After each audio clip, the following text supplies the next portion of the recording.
இப்ப நான் என்ன உங்கள்கிட்ட சொல்றது?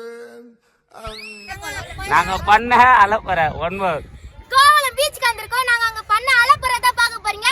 பாட்டு எப்படி இருக்கு சொல்லுங்க. Ready come on.